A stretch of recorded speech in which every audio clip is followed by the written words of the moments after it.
কৃষ্ণ সবাইকে জিজ্ঞেস করছে, নিজের পাতাটা এখনো দেখেনি। হ্যাঁ কানাই, তোর পাতাটা দেখি। দাঁড়া, আমি আগে নিজে দেখি। চোর চোর চোর চোর, আমার কপালে এই ছেঁদা পাতা পড়েছে। হবে না?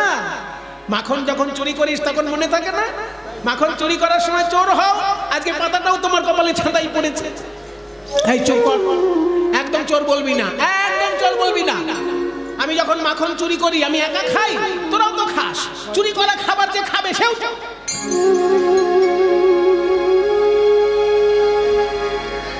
তাহলে কি করবো এখন?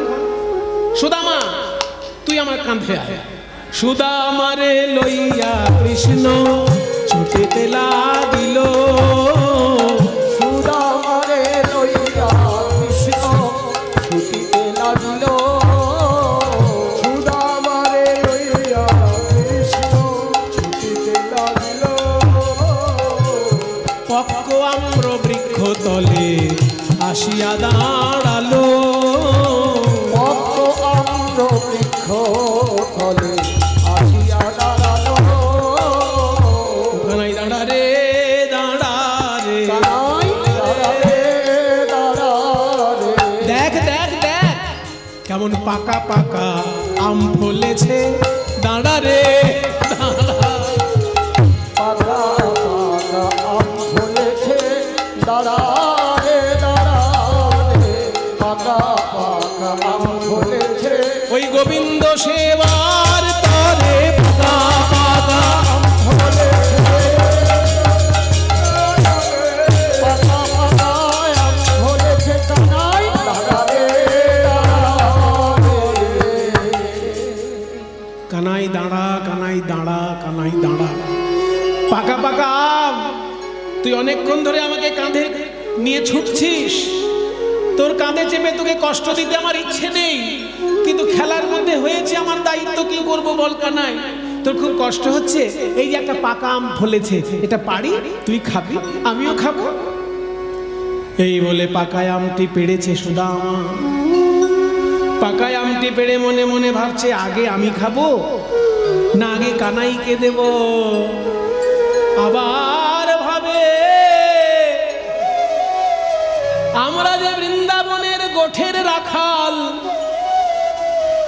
আমরা কোনো খাবার কানাইকে না দিয়ে খেতে ভালোবাসি না। নে রে কানাই, এই পাকা আম খা। কিন্তু ভালো লাগছে বলে যেন সবটা খেয়ে নিস না। বাহ, কিন্তু এক কামড় যেন আমার জন্য রাখিস। সব আমটা খাবি রে কানাই, কিন্তু এক কামড় যেন আমার জন্য থাকে। কেন জানিস? তোর এঠো বড় মিঠো লাগে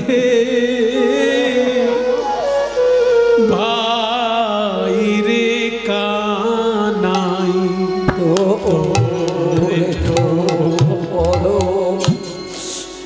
মিঠো লাগে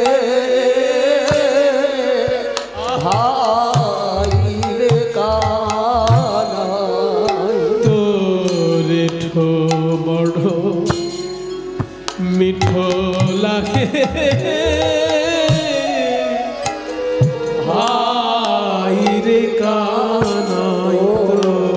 মিঠো বড় মিঠো লাগে ভাই রে কানাই। আমরা খাইতে বড় সুখ পাই, তাই তো এঠো খাই রে। খাইতে বড় সুখ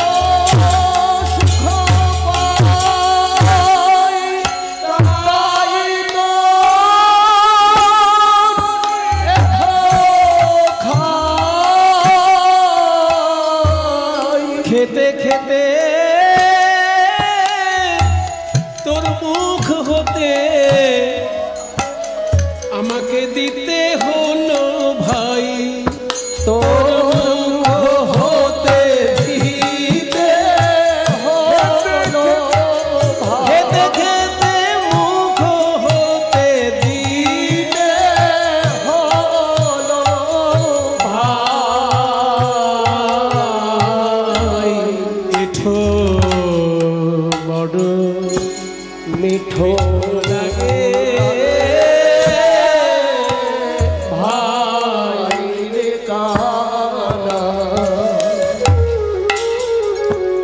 আচ্ছা কানাই, তোর এঁঠোতে এত অমৃত কেন বলতো? আমরা গাছ পাকা আম খাই বটে, সেটা যত না মিষ্টি লাগে, তুই যদি একটু এঁঠো করে দিস যেন বেশি মিষ্টি লাগে। কথাটা কিন্তু মিথ্যে নয় বাবা। দেখবেন আপনার বাড়িতে যদি পেয়ারা গাছ থাকে, পেয়ারা যদি পাকে মিষ্টি হয়, কিন্তু সেই পাকা পেয়ারায় যদি একটু টিয়া পাখি ঠুকরে দিয়ে যায়, দেখবেন ওই টিয়া পাখি ঠোকরানো পেয়ারাটা যেন গাছের মধ্যে সব থেকে বেশি মিষ্টি পেয়ারা। তাহলে ওটা টিয়া পাখির ঠোঁটের গুণ। তাহলে কানাই, তোর ঠোঁটে বোধহয় কোনো অমৃত মাখানো আছে, তুই কিছু খেয়ে দিলেই যেন বেশি মিষ্টি লাগে। ওরা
মূল্যবান জিনিস যদি বিনামূল্যে দেওয়া হয় তার মর্যাদা ক্ষুণ্ণ হয়। কৃষ্ণদা, এই যে আপনি সুন্দর খোল বাজাচ্ছেন, এবার আপনার যদি ঠিক ঠিক দক্ষিণা কেউ না দেয়, আপনার ভালো লাগবে? বাজনাটাকেই তো সম্মান করা হয়। মূল্যবান জিনিসের যদি মূল্য না দেওয়া হয় তাহলে বিষয়টার প্রতি অমর্যাদা হয়। এই যে বললি গাছ পাকা আম মিষ্টি লাগে, কিন্তু আমি এঁঠো করে দিলে যেন আরেকটু মিষ্টি লাগে, তাহলে আমি আমার এঁঠোটা এমনি এমনি দেবো কেন? আমায় কিছু দে, তবে তো এঁঠোটা দেবো। এমনি এমনি দিয়ে দেবো আমার এঁঠো? তুই তো বললি আমার এঁঠো হলে বেশি ভালো লাগে, তো এঁঠোই যখন নিবি ভালো লাগবে, তো কিছু দে। সুদামা বলে, কানাই রে, তোকে কিছু দেবার বাকি থাকলে তো তবে দিতে পারি, তোকে তো কিছু দেবার বাকি নাই রে কানাই। আমার এই দেহ মন প্রাণ সবই তো তোকে দিয়েছি, তারপরেও যদি তোর কিছু নেবার ইচ্ছা হয়, এই যে গয়না আছে, আমার মা সাজিয়ে দিয়েছে গয়না দিয়ে, এই গয়নাটা তুই খুলে নে রে কানাই, একটু এঁঠো দিতে যেন ভুলিস না। এই গয়নাটা নিয়ে নে, এই গয়নাটা নিয়ে নে, এই উপহার না খাই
পদটি যিনি লিখেছেন বাবা, তার উদ্দেশ্যে সবাই একবার প্রণাম করুন।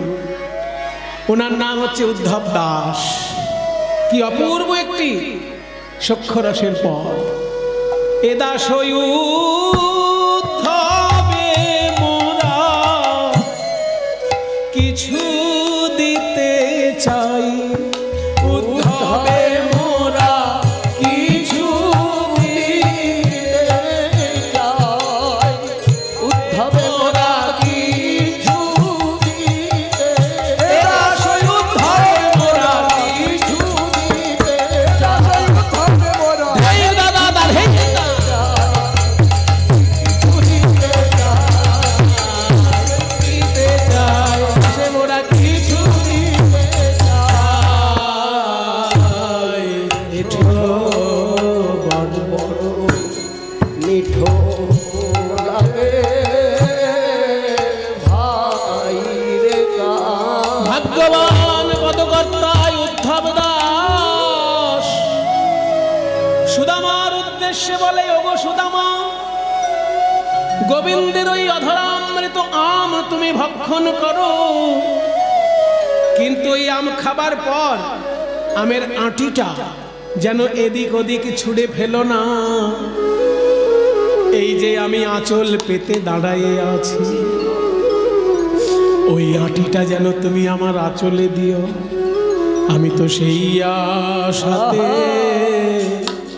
বসে আছি, আমি সেই আশাতে বসে আছি প্রসাদের কণা প্রসাদ পাবো বলে সেই আশাতে বসে আছি। প্রসাদের কণা প্রসাদ পাবো বলে পেলে আমার নরজীবন ধন্য হবে। প্রসাদের কণা প্রসাদ পেলে পরে আমার নরজন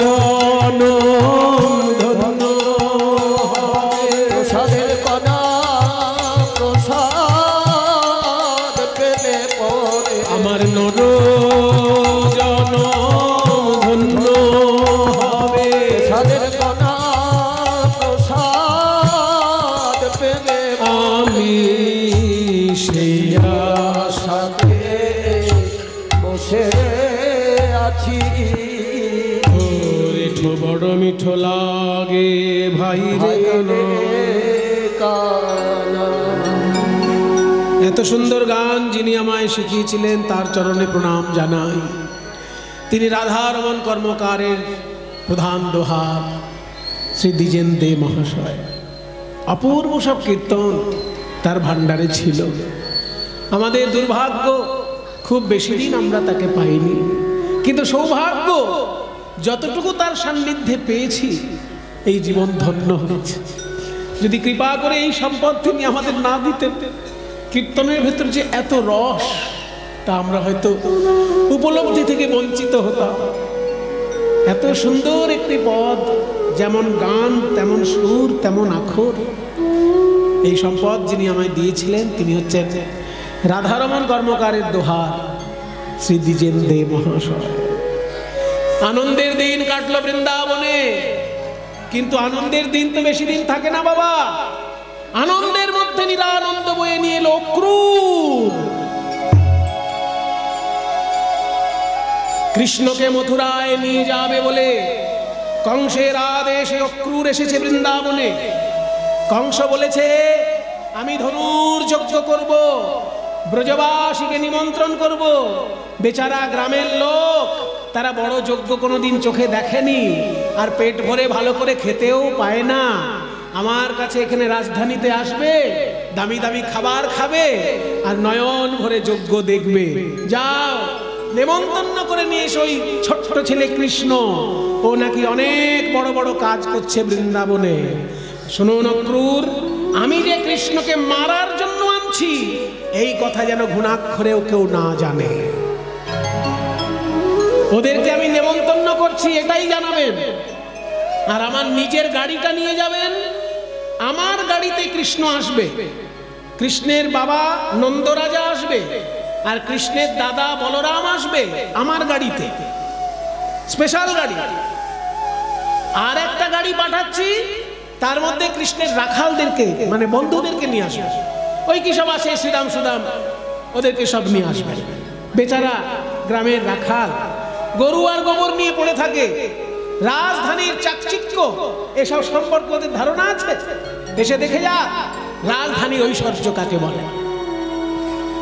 তাই অক্রূর এসেছে কৃষ্ণকে নিয়ে যাবার জন্য। কৃষ্ণ আর বলরাম আর নন্দ রাজা কংস রাজার গাড়িতে যাচ্ছে, আর অন্য একটা গাড়িতে শ্রীরাম সুদাম সবাই উঠেছে। ধনুর্যজ্ঞে, কংসের ধনুর্যজ্ঞে চলেছে। কিন্তু কংস যেটা চিন্তা করেছিল তার ঠিক বিপরীত ঘটল। কংস ভেবেছিল কৃষ্ণকে মারবো, কিন্তু কংসকেই মরতে হলো কৃষ্ণের হাতে।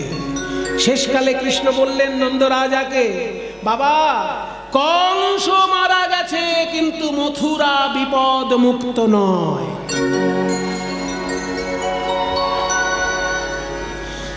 কারণ কংস মারা গেলেও কংসের শ্বশুর মরেনি। কংসের থেকেও শতগুণে শক্তিশালী তার শ্বশুর। কে কংসের শ্বশুর? যারা একটু খোঁজ খবর রাখেন তারা জানেন, জরাসন্ধ। জরাসন্ধ হচ্ছে কংসের শ্বশুর মশাই। তার বাড়ি কোথায় ছিল? আমাদের পার্শ্ববর্তী রাজ্যে বিহারে তার বাড়ি ছিল। বিহারে যেটা রাজগীর, সবাই বেড়াতে যায় না রাজগীরে, ওই রাজগীর হচ্ছে জরাসন্ধের রাজধানী। কমিটির পক্ষ থেকে ভক্তদের কাছে নিবেদন যে প্রসাদ পাওয়ার জন্য আপনারা ধীরে ধীরে যাবেন। আমি বুঝতে পারছি সবাই মনোযোগ দিয়ে এমনভাবে কীর্তনে ডুবে গেছেন যে প্রসাদের কথা কারোর খেয়াল নেই। তবুও আপনারা কিন্তু সময় বুঝে যার যার সময় হবে আপনারা গিয়ে একটু করে প্রসাদ পেয়ে আসবেন। আপনাদের এই গ্রামে যারা বাস করেন তাদের মধ্যে একজন আছেন যিনি আমাদের মানে প্রতিরক্ষার দায়িত্বে রয়েছেন। সেই জন্য সারা বছর আমাদের প্রতিরক্ষা যিনি দিয়ে আসছেন তার বিশেষ অনুরোধ ফেলা গেল না। তার অনুরোধে, যেহেতু আমাদেরকে সারা বছর তিনি প্রতিরক্ষা দিয়ে আসছেন, মানে সিকিউরিটি আমাদের যিনি করছেন তিনি, সেই প্রশান্তদা গেল কোথায়? আছে আশেপাশে কোথাও আছে প্রশান্তদা, এই গ্রামেরই ছেলে। কাজে সেই জন্য আর ওই যে শুনলাম 25 বছর আগে এসেছি, তখন এত সুন্দর মন্দিরটি ছিল না। এই যে এত সুন্দর নাট মন্দির হয়েছে, এইদিকে রয়েছে দশাবতার আর এদিকে রয়েছে দশ মহাবিদ্যা। হ্যাঁ না না, ভুলে যাইনি, আমার মনে আছে, কিন্তু আসা সম্ভব হয়ে ওঠে না। ভগবানের ইচ্ছায় ব্যস্ততাটা এত বেশি যে আমার ইচ্ছা থাকলেও আমি সব জায়গায় যেতে পারি না। এত সুন্দরভাবে আপনারা এই নাট মন্দিরটি তৈরি করেছেন। এইদিকে রয়েছে 10 অবতার, 10 অবতারের রূপ, আবার এইদিকে রয়েছে 10 মহাবিদ্যার রূপ। এই দেখুন 10 মহাবিদ্যার মধ্যে সব থেকে ভয়ঙ্কর রূপ হচ্ছে ছিন্নমস্তা। দেখলেই ভয় লাগছে, তাই না? নিজের হাতে নিজের মুন্ডুটা ধরে আছে, নিজের হাতে নিজের মুন্ডু ধরে আছে, দেখেই ভয় লাগছে গো। এত ভয়ঙ্কর রূপ কেন মায়ের? নিজের মুন্ড নিজে কেটেছেন কেন? ওই যে দুই পাশে রয়েছে দুজন, ওই দুইজন হচ্ছে মায়ের সেবিকা। ওরা মাকে বলেছিল, মা তোমার জন্য অসুরদের সঙ্গে লড়াই করতে করতে আমাদের গা থেকে কাপড় চোপড় সব খুলে গেছে। দেখুন, অসুরদের সঙ্গে লড়াই করতে করতে গায়ের কাপড় চোপড় খুলে গেছে, তবু আমরা এই উলঙ্গ মূর্তিকে পুজো করছি কেন? আমার মা যদি একটা গুন্ডার সঙ্গে লড়াই করতে গিয়ে কাপড় খুলে যায়, তা বলে কি আমার মাকে আমি প্রণাম করা বন্ধ করে দেব? ভবিষ্যতে ক্ষমতা হলে আমি ওই গুন্ডাটার কাছে প্রতিশোধ নেব, কিন্তু মাকে কি আমি সম্মান করতে বন্ধ করব? মা আমাকে রক্ষা করার জন্য গুন্ডার সঙ্গে লড়াই করেছেন, তার কাপড় খুলে গেছে। তাই মায়ের দুই সেবিকা বলেছিল যে তোমার হয়ে লড়াই করতে গিয়ে আমাদের খাওয়া ঘুম সব শেষ, কাপড় চোপড়েরও ঠিক নেই, কিন্তু প্রচন্ড খিদে পেয়েছে মা, আমরা কিছু খেতে পাচ্ছি না, তুমি দয়া করে এখনই কিছু আমাদের খেতে দাও, নইলে মরে যাব। মা আমার ভক্তকে এত ভালোবাসেন যে তার ভক্তকে বললেন, এখন তো আমার হাতের কাছে খাবার দেওয়ার মতো কিছু নেই, এই নে আমার শরীর থেকেই তোরা রক্ত পান কর। নিজের মুন্ড নিজে কাটলেন, সেইখান থেকে রক্ত বেরিয়ে তার সেবিকাদের মুখে গিয়ে পড়ছে। আর চরণ তলে রয়েছে একটি মিথুন মূর্তি। মিথুন মূর্তি আছে দেখুন, নারী পুরুষের মিলিত রূপ। এটারও ব্যাখ্যা আছে, নিচে নারী উপরে পুরুষ। এইগুলো সব মানে ওপেন টু অল করে ব্যাখ্যা করার জিনিস নয়, কিন্তু তবু আজকে যেহেতু উনি বলে ফেললেন তাই বলছি। যখন মিলনকালে নিচে নারী থাকে উপরে পুরুষ থাকে তাকে বলে স্বাভাবিক রতি, আর যখন নিচে পুরুষ থাকে উপরে নারী থাকেন তাকে বলেন বিপরীত রতি। আজকে স্বাভাবিক রতিতে বিরাজ করছেন দুজন, তার উপরে মা বিরাজ করছেন। তার মানে কি, কামনা বাসনা যেন তোমার সদিচ্ছাকে অতিক্রম করে চলে না যায়, তোমার ভক্তি যেন ক্ষুণ্ণ না হয় তোমার কামনা বাসনা পূর্ণ করতে গিয়ে। কামনা বাসনার উপর নিয়ন্ত্রণ রাখা, ওই জন্য কামনা বাসনার উপর নিয়ন্ত্রণ রাখার জন্য মিথুন মূর্তির উপরে মায়ের চরণ, যে তোমার কামনা বাসনাকে নিয়ন্ত্রণে রাখবে, তারা যেন নিয়ন্ত্রণের ঊর্ধ্বে না চলে যায়। তাই চরণতলে মিথুন মূর্তি, আর উপরে নিজের মুন্ড থেকে রক্তপাত করে নিজের সন্তানদেরকে খেতে দিচ্ছেন। তার মানে মা এতই দয়াময়ী, দরকার হলে নিজের রক্ত নিজের সন্তানকে খাওয়াবে, তবুও ছেলের কষ্ট সে দেখতে পারে না। সেই জন্য আজকে যখন ওই কংস এসেছে, কংসর মৃত্যুতে জরাসন্ধের কথা বলছিলাম, ওই জরাসন্ধ মাতৃভক্ত ছিলেন। জরাসন্ধের সেবিত সেই কালী মূর্তি এখনো অকালীপুরে বিরাজ করছেন। সেই অকালীপুরে এখনো জরাসন্ধের সেবিত কালী মূর্তি বিরাজ করছে। সেই জরাসন্ধ কংসের শ্বশুর, অস্তি আর প্রাপ্তি দুই মেয়ের সঙ্গে কংসের বিয়ে দিয়েছিলেন। কারণ কংস মারা গেল বলে, তার মেয়েরা বিধবা হয়েছে বলে জরাসন্ধ আরো ভয়ঙ্কর হয়ে উঠল। তাই কৃষ্ণ বললেন, কংস মারা গেলেও মথুরা বিপদ মুক্ত নয়, তাই আমি মথুরা থেকে যেতে পারবো না বাবা, তুমি আমার বন্ধুদেরকে নিয়ে বৃন্দাবনে চলে যাও। বলরাম আর কৃষ্ণ রয়ে গেলেন মথুরায়, আর নন্দ মহারাজ শ্রীরাম সুদামদেরকে সঙ্গে নিয়ে চলে এলো বৃন্দাবনে। কৃষ্ণ রইল মথুরায়, বৃন্দাবনে নেমে এলো শোকের ছায়া।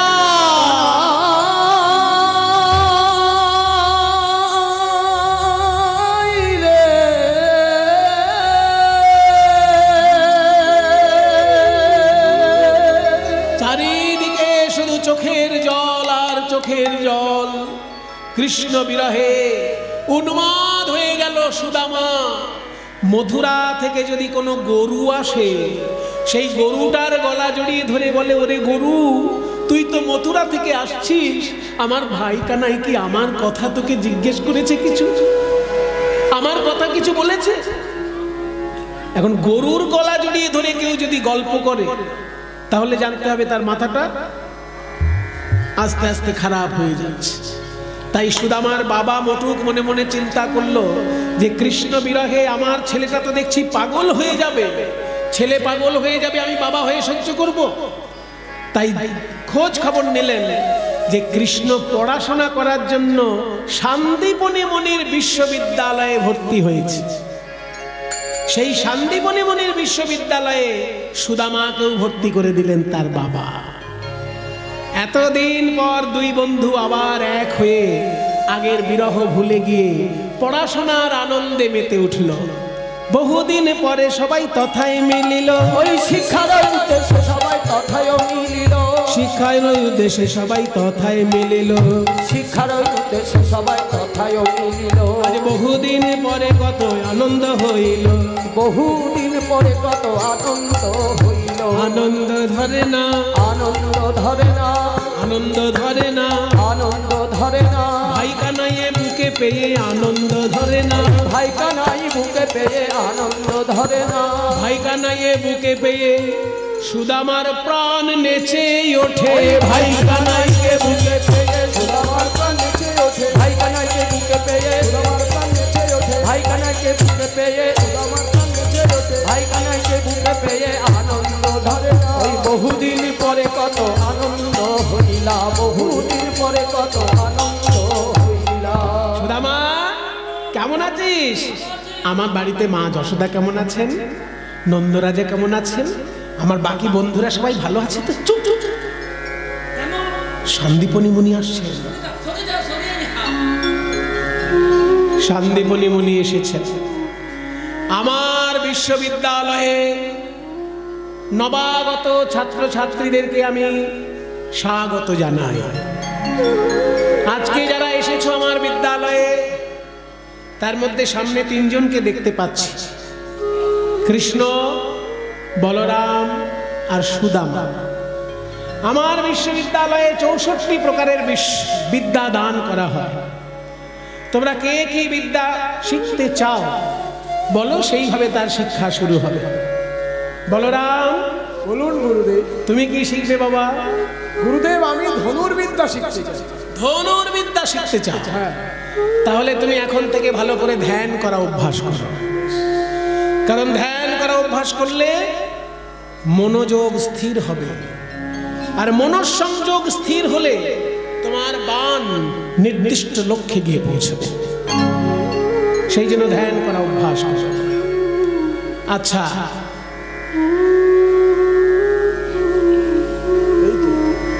কৃষ্ণ, তোমাকে তো দেখে বেশ চালাক চতুর মনে হচ্ছে।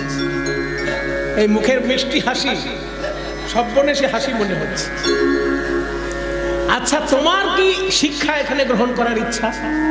শুনেছি আপনার বিদ্যালয়ে 64 বিদ্যা শেখানো হয়। একদম ঠিক খবর পেয়েছো তুমি। 64 বিদ্যা আমার বিদ্যালয়ে শেখানো। তো গুরুদেব, আমি 64 বিদ্যাই শিখতে চাই।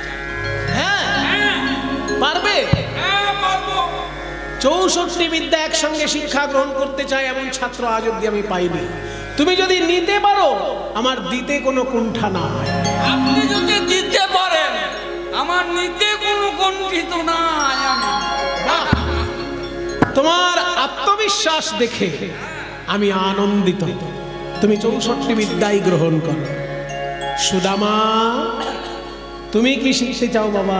গুরুদেব আমি বেদ বিদ্যা শিখতে চাই। বেদ বিদ্যা।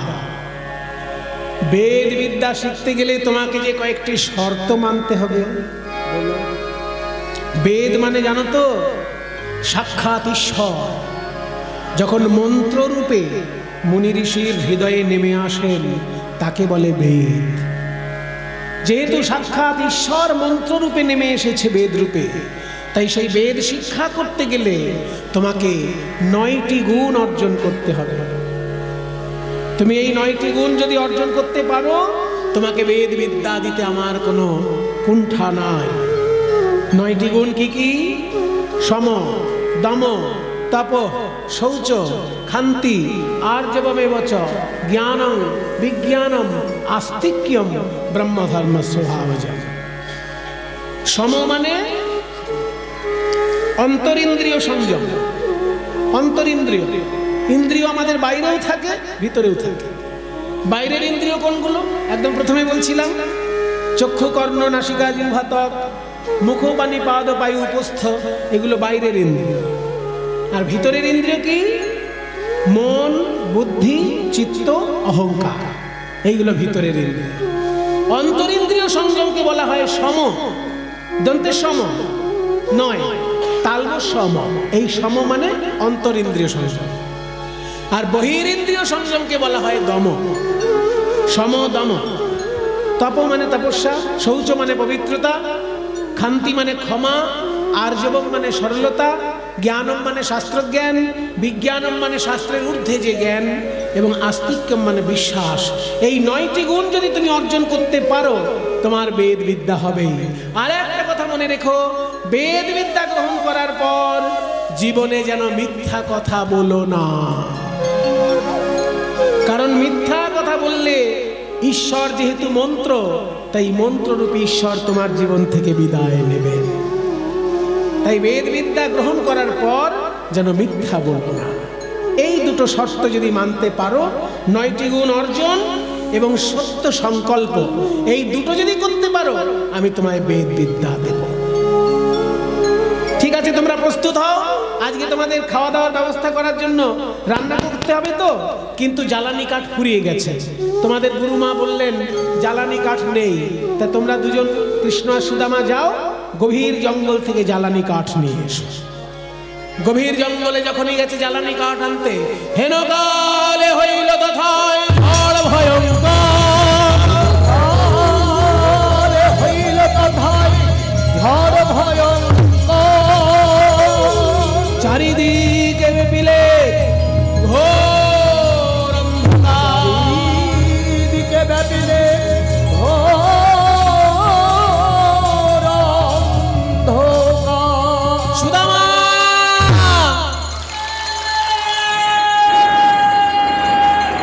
কৃষ্ণ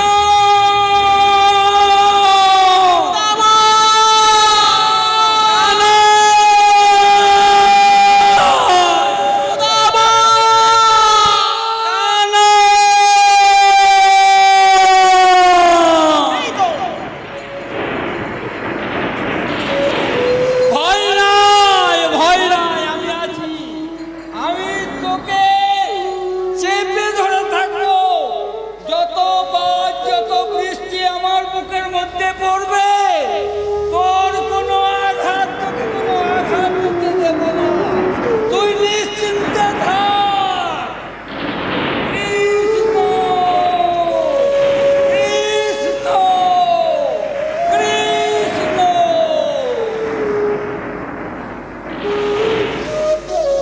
কৃষ্ণকে বুকের মধ্যে নিয়ে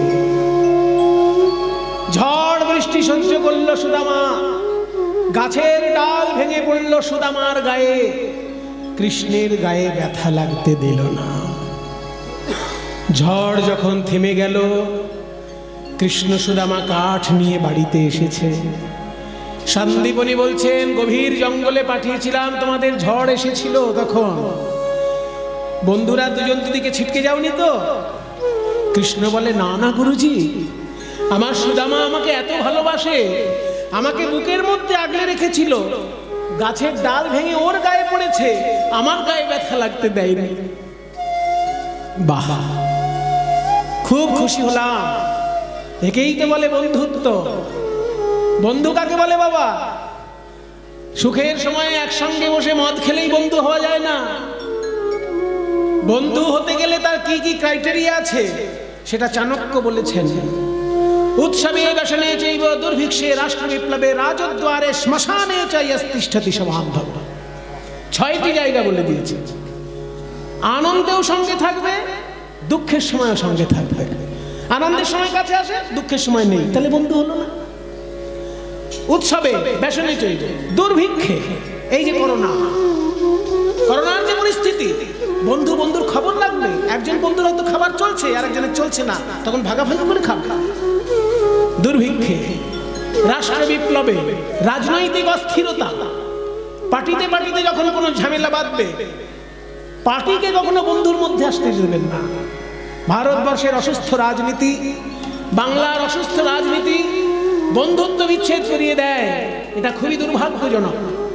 হতেই পারে একজন বন্ধু তৃণমূলকে ভোট দেয়, একজন বন্ধু বিজেপিকে ভোট দেয়, একজন বন্ধু কংগ্রেসকে ভোট দেয়। যার যেটা মতাদর্শ সে তাকে ভোট দেবে, তার জন্য বন্ধুত্ব বিচ্ছেদ হবে কেন? রাজনীতি রাখবেন শুধু ব্যালট বাক্সে, ইভিএম মেশিনে। ওই রাজনীতিকে কখনো বন্ধুত্বের মধ্যে আসতে দেবেন না। ওই জন্য বলছে উৎসবে ব্যসনে চৈব দুর্ভিক্ষে রাষ্ট্র বিপ্লবে, মানে রাজনৈতিক অস্থিরতায় বন্ধুত্ব বিচ্ছেদ যেন না হয়। তাহলে রাজনীতি কোনো ক্ষতি করতে পারবে না দেশে, বন্ধুত্ব যদি অটুট থাকে। তাই বলছে রাষ্ট্র বিপ্লবে। এবং রাজদ্বারে, মানে সরকারি অফিসে যদি কোনো কাজ উদ্ধার না হয়, তাহলে একজন বন্ধুর সঙ্গে আরেকজন বন্ধু সহযোগী হয়ে সেখানে যাবে, তবেই তো সে বন্ধু। ওই জন্য বলছে রাজদ্বারে এবং শ্মশানে, শ্মশানেও সঙ্গী হয়ে যায় বন্ধু। তাই তোমরা এত ভালো বন্ধু, একজন আর একজনকে রক্ষা করেছো। কৃষ্ণ, আজকে সুদামা তোমাকে যেমন রক্ষা করেছে, তোমারও দায়িত্ব থাকলো ভবিষ্যতে সুদামা যদি কখনো কষ্ট পায় তুমিও তাকে রক্ষা করবে। তোমাদের বিদ্যা সম্পূর্ণ হয়েছে, আজকে তোমরা মানপত্র নিয়ে, মাথায় পাগড়ি নিয়ে বাড়ি যেতে পারো। মাথায় পাগড়ি নিয়ে তারা বাড়ি গেল, সবাই মনে আনন্দে। কৃষ্ণ চলে গেল রাজনীতির জগতে, বলরাম চলে গেল রাজনীতির জগতে, আর সুদামা চলে এলো বেদ বিদ্যার জগতে। বেদ শিক্ষা দেয় ছাত্রদেরকে, কিন্তু ধীরে ধীরে তার আর্থিক অবস্থা খুব সঙ্গীন হয়ে পড়ল। অর্থ অবস্থাটা সুদামার একেবারে সঙ্গীন হয়ে পড়ল। সুশীলার সঙ্গে তার বিবাহ হলো, কিন্তু সুশীলা একদিন দেখে কোন কোন ছাত্র শিক্ষককে দক্ষিণা দেয় না, ফাঁকি দিয়েই পড়াশোনা করে চলে যায়। আস্তে আস্তে সুদামার পিতার সম্পত্তি যা ছিল সব গেল। দেখতে দেখতে সুদামার এমন অবস্থা যে রাস্তার ধারে পর্ণকুটির করে বাস করছে। একদিন সুশীলা বলল, স্বামী, শুনেছি তোমার বন্ধু নাকি কৃষ্ণ, যাও না একবার কৃষ্ণের সঙ্গে দেখা করে এসো না, উনি তো দ্বারকার রাজা। সুদামা বলছে, সুশীলা, তুমি জানো না আমি কৃষ্ণকে কত ভালোবাসি। আজকে আমার টাকা পয়সা কমে গেছে বলে আমি কৃষ্ণের কাছে হাত পাততে পারবো না। আমি সেই চোখে কৃষ্ণকে কোনোদিন দেখিনি। তুমি জানো আমি পাকা আম ওকে পেড়ে দিতাম, আর ওর ওই এঁঠো আম খাওয়ার জন্য আমি আমার গয়না খুলে ওকে দিয়ে দিতাম। আমি কৃষ্ণকে শুধু দিতে শিখেছি, তার কাছ থেকে হাত পেতে নিতে শিখিনি। স্বামী, আপনি আমাকে ভুল ভাবছেন। আমি কিন্তু কখনো বলিনি যে আপনার বন্ধুর কাছে কি হাত পাতুন। আমি বলেছি সংসারে যেহেতু এখন দুরবস্থা, আপনি আপনার বন্ধুর কাছে যান, কৃষ্ণের মুখ দেখলে আপনি আনন্দ পাবেন, সেই জন্য আপনাকে যেতে বলেছি। বাহ, তুমি একদম ধর্মপত্নীর কথা বলেছ। কৃষ্ণকে দেখলে আমি সব দুঃখ ভুলে যাই, কৃষ্ণকে তাহলে দেখার জন্য একবার যেতে পারি। কিন্তু যাব কি করে সুশীলা? বন্ধুর কাছে এত বছর পর যাব, আমার কিছু উপহার যদি নিয়ে না যাই সেটা মানায়? যদি কিছু এনে দিতে পারো উপায়ন, যদি কিছু এনে দিতে পারো উপায়ন, তবে সে করিতে পারি দ্বারকায় গমন।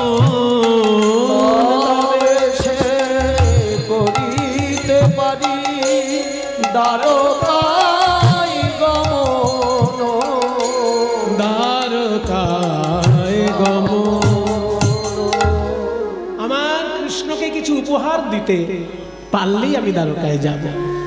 সুশীলা বলছে, তোমার চিন্তা নেই স্বামী, আমি নিজের কারণে কোনোদিন ভিক্ষা করিনি, কিন্তু কৃষ্ণ সেবার জন্য ভিক্ষা করতে আমার কোনো লজ্জা নেই।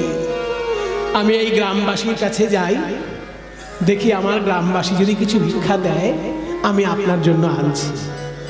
সুদামার স্ত্রী দ্বারে দ্বারে ভিক্ষা করতে বেরোলেন। আমায় ভিক্ষা দাও গো নগরবাসী, ভিক্ষা দাও আমায়। বলেনি তাই? আমাকে ভিক্ষা দেবার জন্য কেউ আসরে আসবেন না। আপনার যার যা দেবার ইচ্ছা হচ্ছে কীর্তন কমিটির হাতে আপনারা তুলে দেবেন।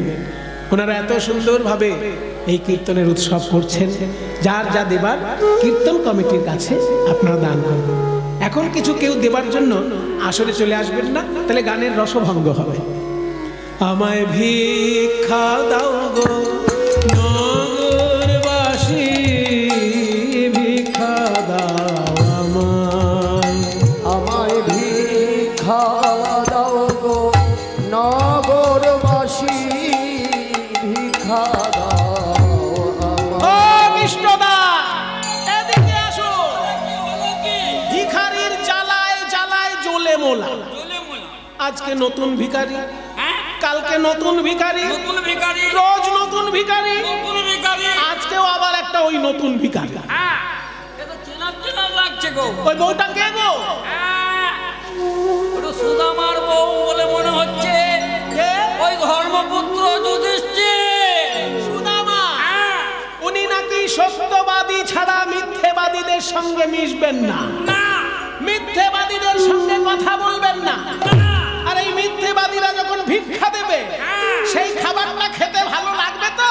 এই, বলো সুদামার বউ, তোমাকেই বলা হচ্ছে ওই মিথ্যাবাদীদের খাবার খেতে ভালো লাগবে তো? কাকে কি বলছেন? আগে ওনাকে জিজ্ঞাসা করুন।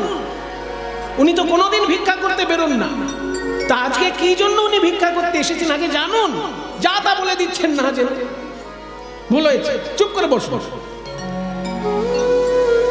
আচ্ছা সুশীলা, তুমি তো কোনোদিন ভিক্ষা করনি, আজকে কি এমন ঘটলো তুমি ভিক্ষা করতে বেরিয়েছো? শুনুন গ্রামবাসী, আপনারা যদি ভাবেন আপনাদের ভিক্ষার দেওয়া দ্রব্য আমি খাবো, তাহলে ভুল ভাবছেন। আমার স্বামী একজন শিক্ষক, তিনি ছাত্রদেরকে পড়িয়ে যা পান তাতে আমার সংসার চলে যায়। কিন্তু আমার স্বামী যাবেন কৃষ্ণ দর্শনে, কৃষ্ণকে উপহার দেবার মতন কিছু আমার ঘরে নেই। তাই আপনারা যদি কিছু ভিক্ষা দেন সেটা সরাসরি কৃষ্ণের কাছে গিয়ে জমা পড়বে।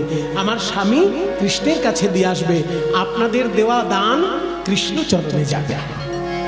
তোমাদের এই ভিক্ষার দ্রব্য পাবে শ্যামরা, তোমাদের এই ভিক্ষার দ্রব্য পাবে শ্যামরায়। ভিক্ষা দাও আমার, ভিক্ষা দাও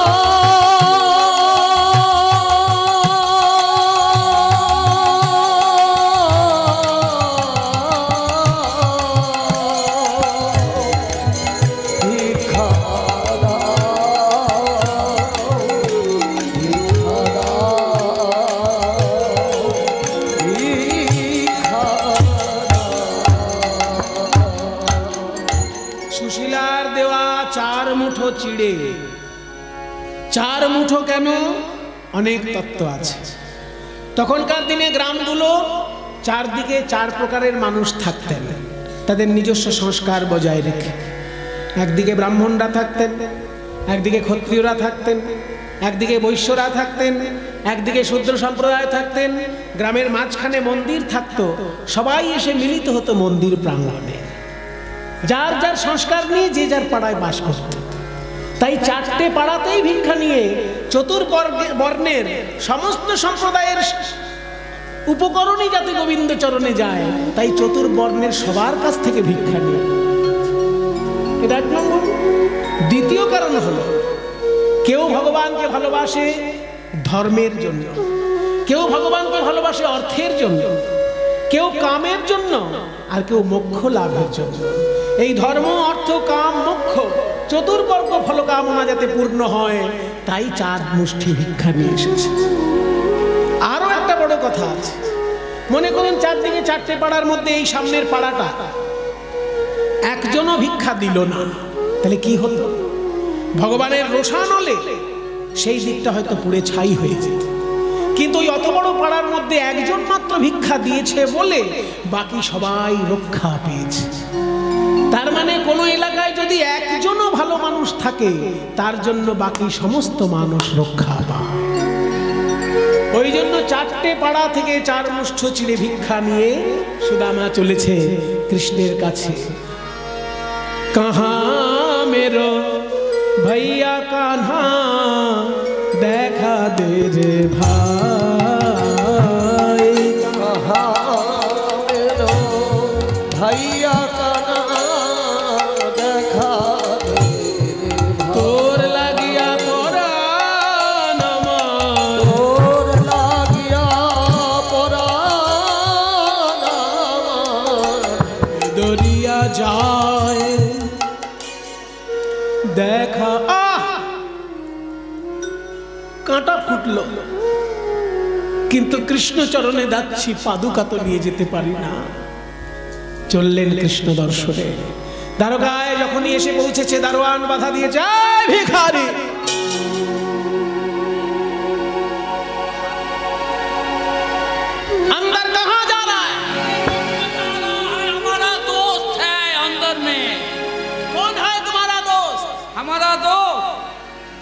कृष्ण।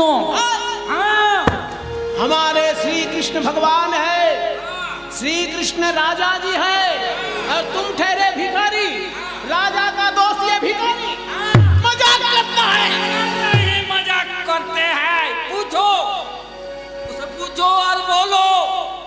उनका दोस्त सुदामा, सुदामा, सुदामा, मेरा नाम सुदामा है। जाके अभी बताता हूँ कि ये सुदामा भिखारी आपका दोस्त कहला रहा है। सच बोलता है, सच।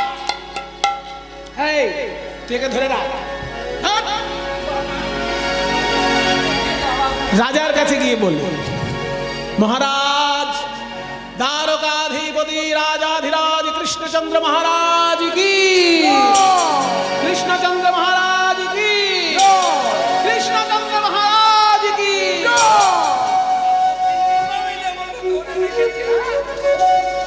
বলো দারোয়ান কি সংবাদ? আর বলবেন না মহারাজ, ভিখারিতে ভিখারিতে দেশ ভরে গেল। আপনার এত সুন্দর রাজ্যে দিন রাত ভিখারির উৎপাত। আজকে আবার একটা নতুন ফন্দি ধরেছে। নতুন এক ভিখারি এসে বলে কি আপনার বন্ধু, এত বড় সাহস। আস্তে আস্তে কাউকে না জেনে শুনে তার সম্পর্কে ওইভাবে কথা বলতে নেই। হতেই পারে আমার কোনো বন্ধু হয়তো ভিখারি হয়ে গেছে। আমার সব বন্ধুর নাম মনে আছে। বলো তো কি নাম বলেছে? কি যেন বললাম? সুদামা। সুদামা, সুদামা এসেছে। আর কোনো কথা না বলে সোনার সিংহাসন থেকে উঠে দাঁড়ালেন। মনে আনন্দিত চিত্তে ছুটে চললেন সুদামার দিকে। কনক পঞ্চমকে কৃষ্ণই আছিল বসিয়া, কনক পঞ্চমকে কৃষ্ণই আছিল বসিয়া। ভাইয়া চলিল হরি সুদামা শুনিয়া।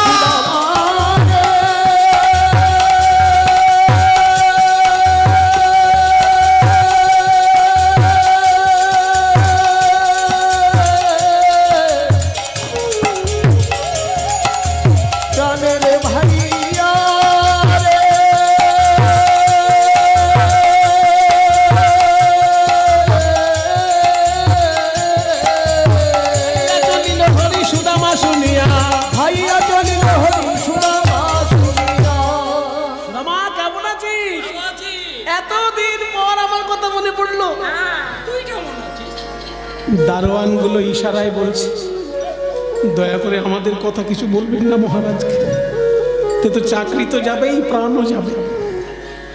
সুদামা বলছে না না কিচ্ছু বলবো না। সুদামা তুই আজকে আমার অতিথি, আর অতিথি কি হয় জানিস? অতিথি নারায়ণ। তাই আমার সিংহাসনে আজকে আমি বসবো না, তুই বস। কই রুক্মিণী, সত্যভামা, সোনার পাত্রে জল নিয়ে এসো। আজকে বেদবাদী বিপ্র সুদামা এসেছে, তার চরণ ধোয়া জল পান করি, নিয়ে এসো জল। একদিকে রুক্মিণী, একদিকে সুদামা জল ঢালছে চরণে, আর শ্রীকৃষ্ণ নিজে হাতে সুদামার চরণ ধুইয়ে দিচ্ছে। আপনি সহস্তে সুদামার চরণ ধুয়াইল, আপনি সহস্তে সুদামার চরণ ধুয়াইল। সেই চরণ ধোয়া জল কৃষ্ণ পান করিল।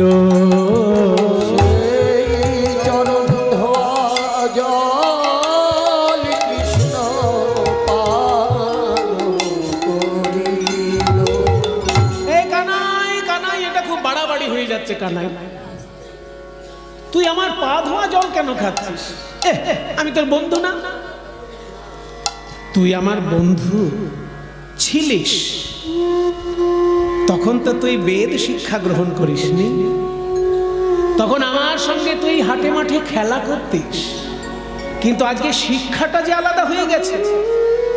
আমি রাজনীতির শিক্ষা গ্রহণ করেছি, আর তুই বেদের শিক্ষা গ্রহণ করেছিস। দুটো শিক্ষা যে আলাদা। রাজনীতির শিক্ষা হলো এমন জিনিস যেখানে ইচ্ছা না থাকলেও মিথ্যে কথা বলতে হয়। কিছু মনে করবেন না বাবা। রাজনীতি করবে অথচ জীবনে মিথ্যে কথা বলবে না, এটা অসম্ভব ব্যাপার। রাজনীতি করলে সে যে দলেরই লোক হোক, তাকে মিথ্যে কথা বলতেই হবে, কারণ এটা রাজনীতির শর্ত। মিথ্যে কথা না বললে রাজনীতি করা যায় না। কিন্তু তুই বেদ শিক্ষা করেছিস, গুরুচরণ ছুঁয়ে কথা দিয়েছিস যে জীবনে মিথ্যে কথা বলবি না, এবং সত্যি কথা না বললে বেদের মন্ত্র তার মুখস্থ থাকবে না। তাই তুই সত্যি কথার পথ ধরেছিস, আর আমি রাজনীতির পথ ধরেছি। দুটো তো এক জিনিস নয়। তুই বেদ নিয়ে আছিস মানে সরাসরি ঈশ্বরকে নিয়ে আছিস, আর আমি রাজনীতি নিয়ে আছি মানে মানুষের সমস্যা নিয়ে আছি। কিন্তু তোর পথ আমার পথ এক নয় ভাই। সেই জন্য আজকে তোর চরণ ধোয়া জল আমি খাবো।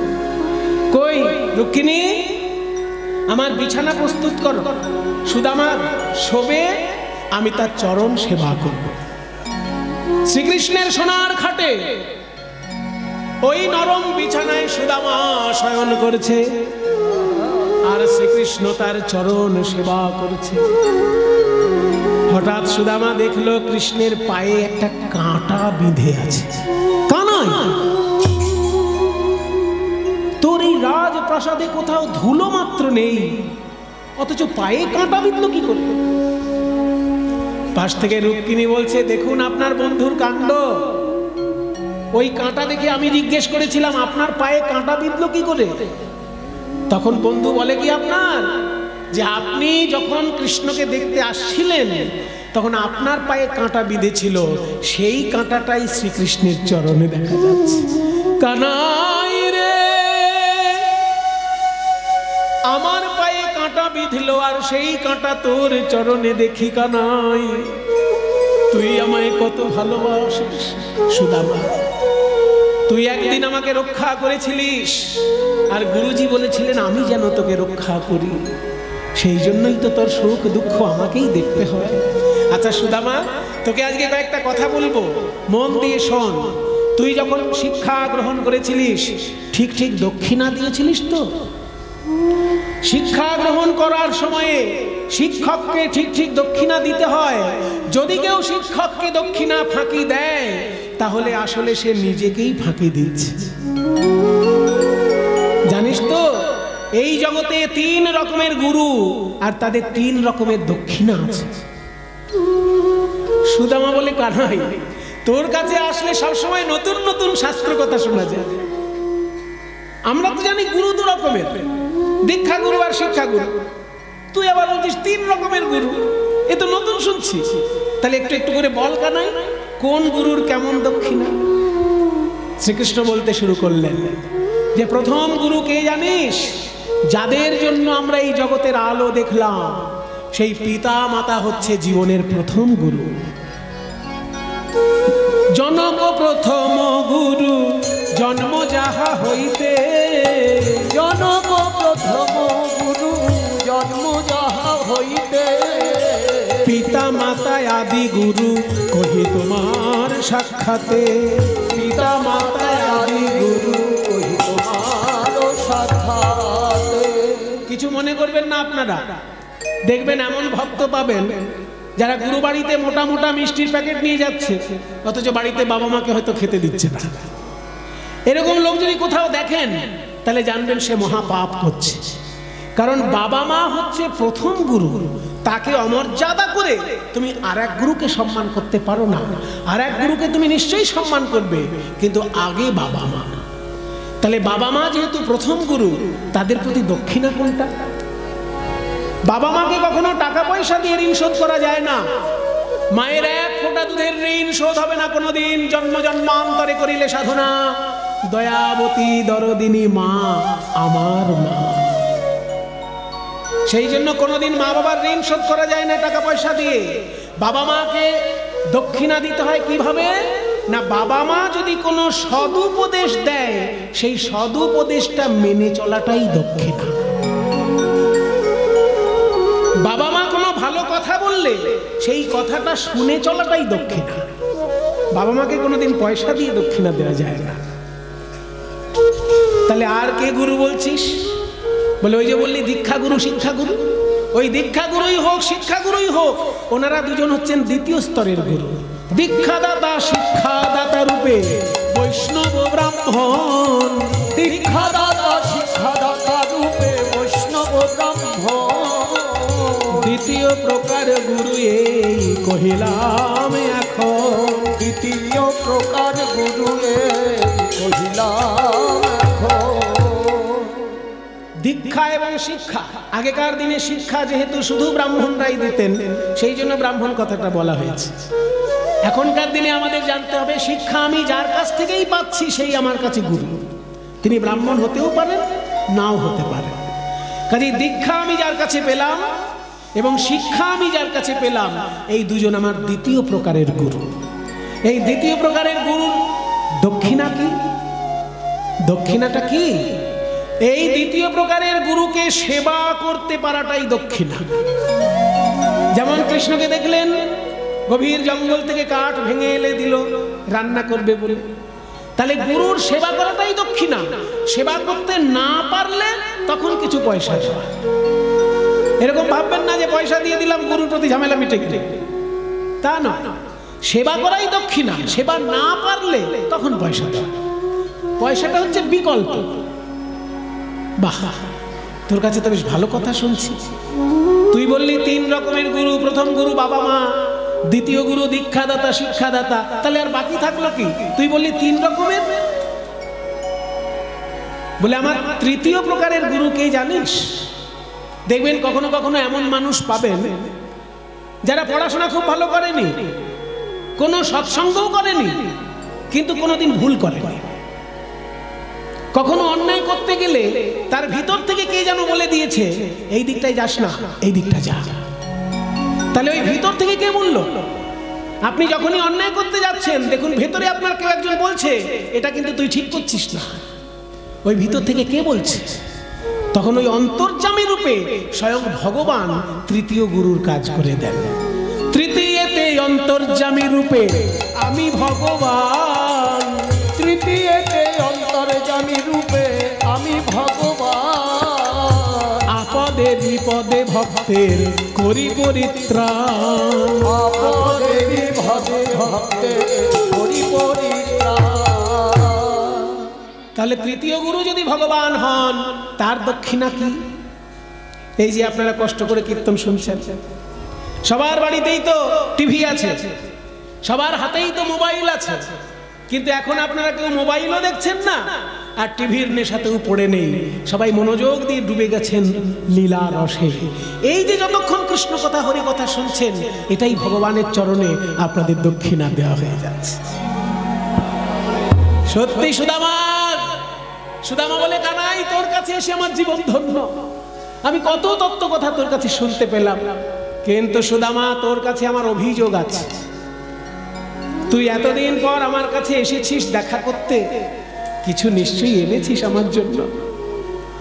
যেই বলেছে কিছু এনেছিস অমনি ওই ভিক্ষা করার চিড়ে অমনি বগল দাবায় লুকিয়ে নিয়েছিস সুদামা। না কানাই ওই কথাটা বাদ দে। না না বাদ দেবো কেন? তুই পণ্ডিত মানুষ, তোর তো এই ভুল হবে না। কানাই বাদ দে ওই কথা। ঠিক আছে বাদ দিলাম। আয় সুদামা একটু তোকে ভালো করে আলিঙ্গন করি, একটু কাছে। মানে কৃষ্ণ তো চতুর, জানে আলিঙ্গন করার বললেই সুদামা মনের আনন্দে চলে আসবে আর তার ভেতর থেকে এটা বেরিয়ে যাবে। যেই না আলিঙ্গন করতে গেছে অমনি বগল দাবা থেকে বেরিয়ে পড়েছে সেই চিড়ের পুটলি। কৃষ্ণ গ্রহণ করে বলে সুদামা রে, সুদামা রে, আজ বুঝলাম তুই আমায় কত ভালোবাসিস। আমার উপহার তুই লুকিয়ে রেখেছিস যাতে আমার আরো উৎসাহটা বেশি করে বেড়ে ওঠে। দেখি দেখি কি এনেছিস আমার জন্য, দেখি আমার জন্য কি। ও মা, তুই আমার জন্য চিড়ে এনেছিস? বাহ বাবা বাহ, চিড়েগুলো আবার ভিজে ভিজে দেখছি। তার মানে চিড়েটা খেতে গিয়ে যাতে আমার গালে না ফোটে তাই ভিজিয়ে এনেছিস। যেদিন থেকে আমি রাজা হয়েছি সবাই শুধু বড় বড় মিষ্টি দেয়, আর এখন মিষ্টি দেখলেই আমার গা গুলায়। সেই জন্য আমার মুখের স্বাদ পাল্টানোর জন্য তুই চিড়ে এনেছিস। মনে করুন যে লোকটা সারাদিন ধরে রসগোল্লা খাচ্ছে, কেউ যদি তাকে একটা চানাচুরের প্যাকেট দেয় তার ভালো লাগবে না? তা তুই আমার মুখের স্বাদ পাল্টানোর জন্য আমার চিড়ে এনেছিস সুদামা, এত ভালোবাসিস তুই আমায়। এই কথা শুনে সুদামা বলে, কানাই রে, তোর জন্য অত চিন্তা ভাবনা করে আমি চিড়ে আনি নাই। উপহার দেবার মতো ঘরে কিছু ছিল না, তাই আমার স্ত্রী সুশীলা দাঁড়ে দাঁড়ে ভিক্ষা করে 4 মুঠো চিড়ে পেয়েছে। যে কানাইয়ের মুখে মিষ্টি মিষ্টি আম দিতে গিয়ে আমার হাত কাঁপে, সেই কানাইয়ের মুখে ভিক্ষা করা চিড়ে কেমন করে দেব, এই ভাবতে ভাবতে আমার চোখের জলে চিড়ে ভিজে গিয়েছে। চোখের জলে চিড়ে ভিজে গিয়েছে। আমি কেমন করে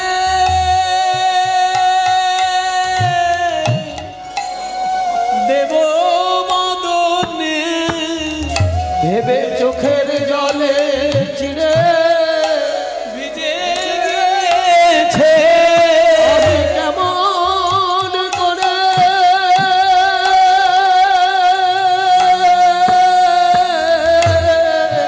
দেব বদনে, ভেবে চোখের জলে চিড়ে ভিজে গিয়েছে। কৃষ্ণ বলে, সুদামা রে তুই কাঁদিস না, আমি যে গীতায় বলেছি, পত্রাং পুষ্পাং ফলাং তোয়ম यो मे भक्त्या प्रयच्छति तदहं भक्ति उपहृतम् अश्नामि प्रियतात्मनः।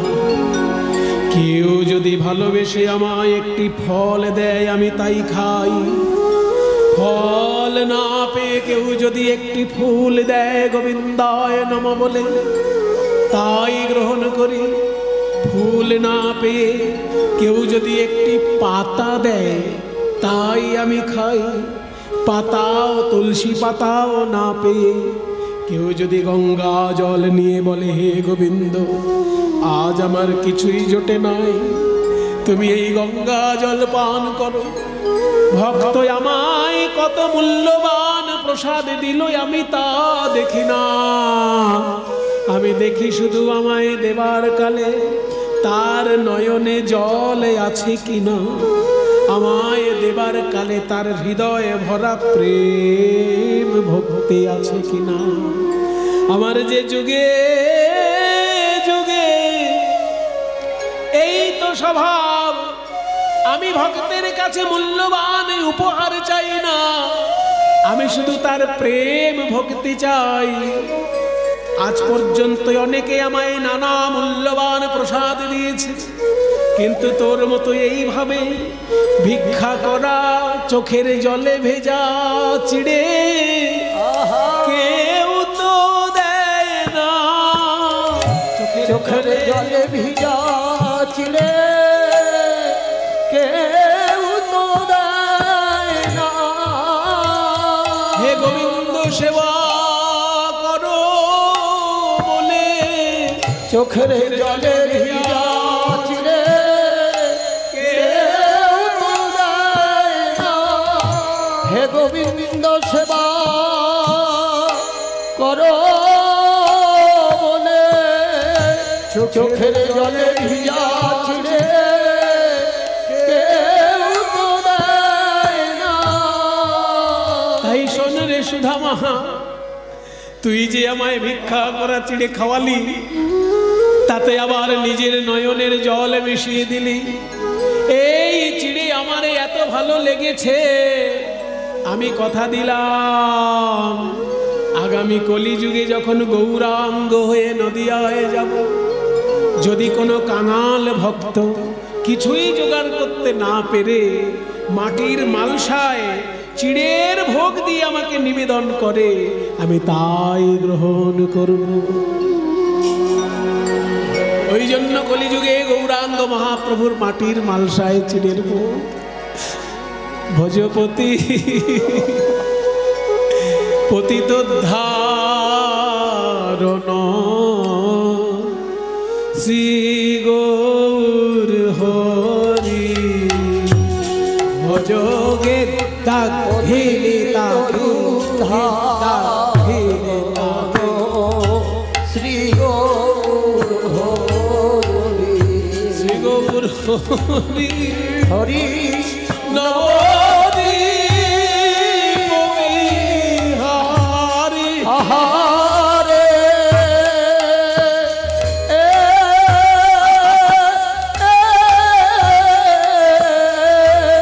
শ্রী গৌর হরি নবদ্বীপ বিহারী হরি নবদ্বীপ বিহারী হরি নবদ্বীপ গৌর হরি নবদ্বীপ বিহারী হরে হরে দীন দয়াময় হিতকারী ভজ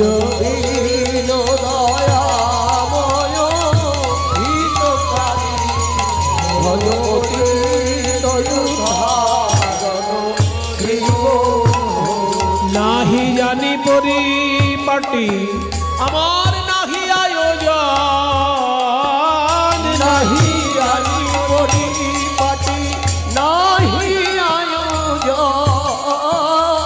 আমি তোমার সেবার কি বা জানি আমি তোমার সেবার কি বা জানি প্রভু আমি কাঙাল বই তো নয় হে তোমার সেবার কি বা জানি প্রভু আমি কাঙাল বই তো নয় হে তোমার সেবার কি বা জানি বলি এই মাত্র ভরসায় আমার এই মাত্র ভরসায় তুমি আমার কাঙাল বড় ভালোবাসো এই মাত্র ভরসায় আমার তুমি কাঙাল বড় ভালোবাসো কৃপা করে গ্রহণ করো কৃপা করে গ্রহণ করো যদি এসেছ কাঙালের ঘরে কৃপা করে গ্রহণ করো যদি এসেছ কাঙালের ঘরে কৃপা করে গ্রহণ করো।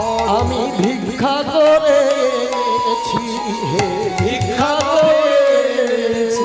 প্রভু তোমার ভক্তের দানে দানে ভিক্ষা করে এনেছি। প্রভু তোমার ভক্তের দানে দানে ওই যারা তোমায় ভালোবাসে তোমার ভক্তের দানে দানে যারা তোমায় ভালোবাসে তোমার ভক্তের দানে দানে আমি ভিক্ষা করে এনেছি। সুখা দুঃখায় মুষ্টি করো ভোজন বলি তয় শ্রী শ্রীকৃষ্ণের বাড়িতে 10 দিন কাটিয়েছেন সুদামা 10 দিন তার মানে 24 ঘন্টাকে 10 দিয়ে গুণ করুন এত ঘন্টা কৃষ্ণের সঙ্গে কথা বলেছেন কখনো নিজের সংসারের আর্থিক দুরবস্থার কথা বলেননি মনের আনন্দে এমন কেটে গেছে 10 দিন নিজের দুরবস্থার কথা বলেননি এবার যখন বিদায় নিচ্ছে সুদামা বলছে কানাই আমি তাহলে আসি কি বলবো কানাই তুই যে আমাকে বন্ধু হিসেবে চিনতে পেরেছিস রাজা হবার পরেও এটাই আমার কাছে সবথেকে বড় পাওনা আমি আর কিছু চাই না তোর কাছে এখানে একটা মূল্যবান শ্লোক বলেছিলেন সুদামা সেই শ্লোকটা শ্রীমদ্ ভাগবতে লেখা আছে কোয়াহম দরিদ্র পাপিয়ান কোথাকার দরিদ্র পাপী সুদামা আমি কৃষ্ণ শ্রীনিকেতন আর কোথায় এই কৃষ্ণ যার পায়ে লক্ষ্মী বাঁধা কিন্তু ব্রহ্মবন্ধুরিত স্মাহম আমি তার বন্ধু বলে বাহুভ্যাম পরিরম্ভিত সে যে দুটো বাহু দিয়ে আমাকে বুকে জড়িয়ে ধরেছে এটাই আমার কাছে সবথেকে বড় পাওনা কোয়াহম পাপী দরিদ্র পাপিয়াম কৃষ্ণ শ্রীনিকেতন ব্রহ্মবন্ধুরিতি স্মহং বাহুভ্যাম পরিরম্ভিত অহং দরিদ্র পাপিয়া কৃষ্ণ শ্রীনিকেতন ব্রহ্মবন্ধুরিতি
জন্য পরবর্তীকালে কলিযুগে কৃষ্ণ যখন গৌরাঙ্গ মহাপ্রভু হয়ে আসেন, ওই সুদামা সুন্দরানন্দ পণ্ডিত রূপে জন্মগ্রহণ করেছিলেন। সুন্দরানন্দ পণ্ডিত রূপে কলিযুগে জন্ম নিয়েছেন। ওই জন্য বৈষ্ণব পদাবলী সাহিত্যে বলা হলো, সুন্দরানন্দ পণ্ডিত বন্দি বড় আসে গো, ফুটালো কদম্ব পুষ্প জাম্বিরের গাছে। সুন্দরানন্দ পণ্ডিত বন্দি বড় আসে গো, ফুটালো কদম্ব পুষ্প জাম্বিরের গাছে। বাড়িতে এসে দেখে তার ভাঙা ঘর আর নেই। এ কি? হ্যাঁ, আমার এখানে কুড়ে ঘর ছিল, কোথায় গেল? এখানে আমার ঘর ছিল। এই রাজবাড়ি কার? এটাই আমার বাড়ি। রাজবাড়ির ভেতর থেকে বেরিয়ে আসছে সুশীলা দেবী, সর্বাঙ্গে সোনার গয়না। সুশীলা, এ কি রূপ তোমার? বলে, আর বলবেন না স্বামী, আপনি যখন আপনার বন্ধুর কাছে গেছেন, দুদিন পরেই দেখি স্বয়ং বিশ্বকর্মা এসে এই রাজবাড়ি বানিয়ে দিচ্ছেন, আর বলছেন আমরা কৃষ্ণের আদেশে এসেছি, সুদামার এই ভাঙা কুটির ভেঙে রাজবাড়ি বানিয়ে দেবার জন্য আমায় আদেশ দিয়েছে। আরো দুদিন পরে দেখলাম স্বয়ং মা লক্ষ্মী এসে আমাকে সোনার গয়না দিয়ে সাজিয়ে দিলেন, বললেন কৃষ্ণ আমাকে আদেশ দিয়েছেন তোমাকে রাজরানী সাজিয়ে দেবা। ও কানাই, তুই তাহলে আমার হাতে কিছু দিলি না, কিন্তু প্রকারান্তরে আমাকে রাজা করে দিলি কানাই। কিন্তু আমি তোর কাছে তো কিছু চাই না, আমি যেন তোর বন্ধু হয়েই থাকতে পারি। এখানেও দেখুন যে আপনার বন্ধু যদি কখনো দরিদ্র হয়, সে আপনার বাড়িতে বেড়াতে আসলে আপনি তার হাতে 500 টাকা গুঁজে দিলেন, এটা করবেন না। এটা করলে বন্ধুত্বকে অসম্মান করা হয়। আপনি যদি জানতে পারেন বন্ধুর অবস্থা খারাপ, আপনি প্রকারান্তরে তাকে সহযোগিতা করবেন। হয়তো বন্ধু ছেলের স্কুলে ফিস দিতে পারছে না, আপনি খবর নিন, বন্ধু ছেলে যে স্কুলে পড়ছে সেই স্কুলের ফিস দিয়ে দিন। হয়তো বন্ধুর মেয়ের বিয়ে হচ্ছে না, আপনি দাঁড়িয়ে থেকে বন্ধুর মেয়ের বিয়ে পার করিয়ে দিন, কিন্তু বন্ধু এলো বলে তার হাতে টাকা গুঁজে দিলেন, এটা বন্ধুত্বকে অসম্মান করা। তাই সুদামা যখন কৃষ্ণের কাছে এসেছে, সুদামা হাতে করে কিছু দেয়নি, কিন্তু লক্ষ্মীকে বলেছে যে সুদামার স্ত্রীকে রাজরানী সাজিয়ে দিয়ে এসো, আর বিশ্বকর্মাকে বলেছে সুদামার বাড়িটা রাজবাড়ি বানিয়ে দিয়ে এসো। এই হচ্ছে শ্রীকৃষ্ণ সুদামার অপূর্ব লীলা বৃত্তান্ত।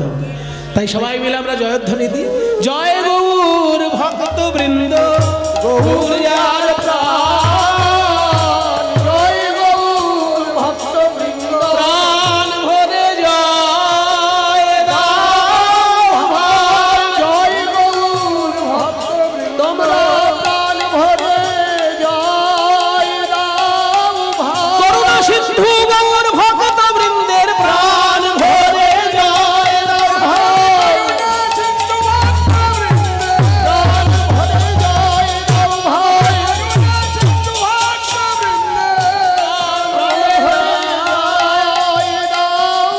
জয় গৌর ভক্ত বৃন্দ, গৌর যার প্রাণ, সবে মিলে করো মোরে প্রেম ভক্তি দান। হরে কৃষ্ণ।